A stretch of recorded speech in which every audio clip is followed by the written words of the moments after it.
এবং সেটিও ঢাকা বিশ্ববিদ্যালয়ের নিয়মিত ক্যালেন্ডারে অন্তর্ভুক্ত হবে। সেদিন আমরা সন্ত্রাসের বিরুদ্ধে অকুতোভয় চিত্তে রুখে দাঁড়িয়েছিলাম। একটি উদাহরণ তৈরি হয়েছিল, সেই উদাহরণ সারা জাতিকে অনুপ্রাণিত করেছে।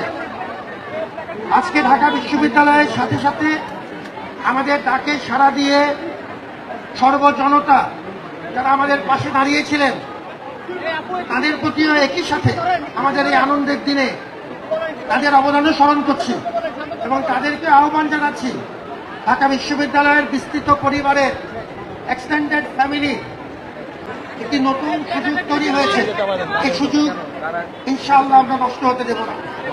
ভালো থাকো, আবারও তোমাদের জন্য শুভকামনা।